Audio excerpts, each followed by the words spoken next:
اعوذ باللہ من الشیطان الرجیم بسم اللہ الرحمن الرحیم واذکروا نعمت اللہ علیکم ومیثاقہ الذی واثقکم بہ اذ قلتم سمعنا واطعنا واتقوا اللہ ان اللہ علیم بذات الصدور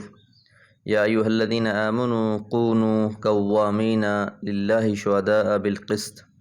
ولا یجرمنکم شنآن قوم علی الا تعدلوا اعدلوا هو اقرب للتقوی واتقوا اللہ ان اللہ خبیر بما تعملون۔ سورۃ المائدہ آیت نمبر 7 اور 8۔ وَاذْكُرُوا اور یاد کرو نعمت اللہ تعالیٰ کی نعمت کو علیکم تم پر، وَمِيثَاقَهُ اور اس کے عہد کو، الذی واثقکم جو اس نے تم سے کیا، اذ قلتم جب تم نے کہا، سمعنا ہم نے سن لیا، واطعنا اور ہم نے اطاعت کی۔ پچھلی قوموں کے بارے میں ہم نے یہ بات جانی، اور خاص طور پر یہودیوں کے بارے میں، کہ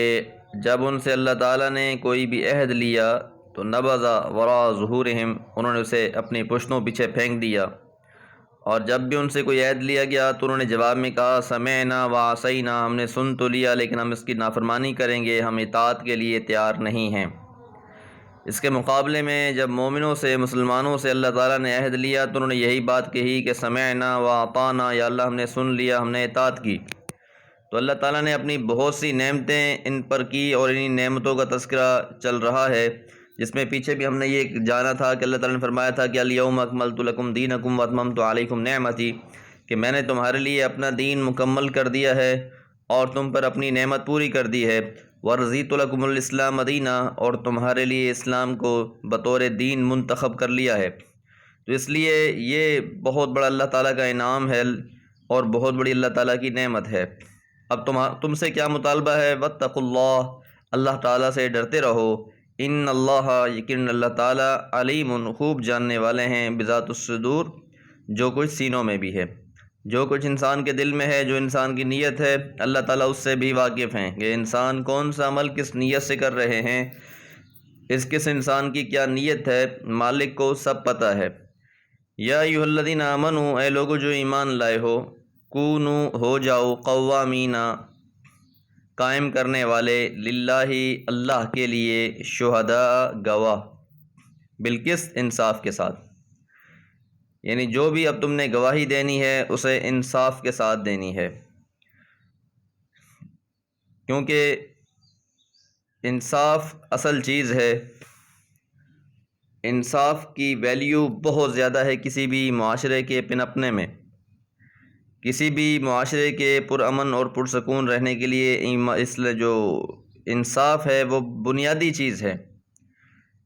اس لیے مشہور فرمان ہے کہ ایک کافروں کی ریاست جو انصاف کے بل بوتے پر قائم ہو وہ تو قائم رہ سکتی ہے،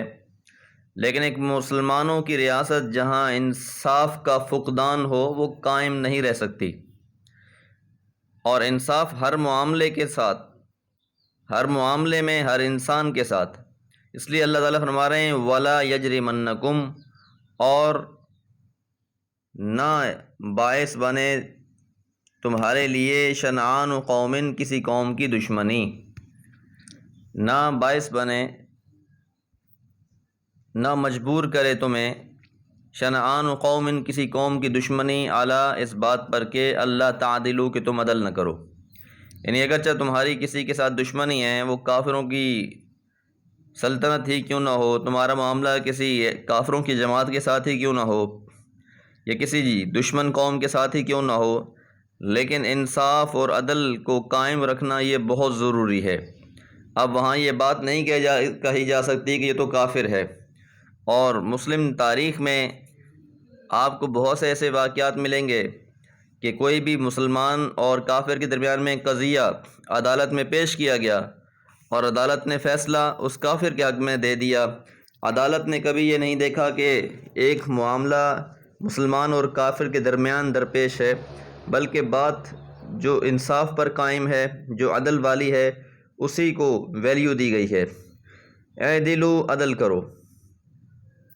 ہوا اقرب للتقوی، وہی تقوی کے زیادہ قریب ہے۔ ویسے عدل کا اگر لغوی معنی دیکھا جائے تو اس کا مطلب ہوتا ہے کہ ایک چیز کو برابر دو حصوں میں تقسیم کر دینا، بانٹ دینا، اور ہم اصطلاح میں ہر صاحب حق کو اس کا حق دینا عدل کہلاتے ہیں۔ اور عربی میں تعریف کرتے ہوئے وضع الشیء فی محلہ، کہ ہر چیز کو اس کے اپنی جگہ پر رکھ دینا یہ عدل ہے۔ ہر صاحب صلاحیت شخص کو ایک اچھا عہدہ دینا اور نااہل لوگوں کو عہدے نہ دینا یہ بھی عدل ہے۔ جو انسان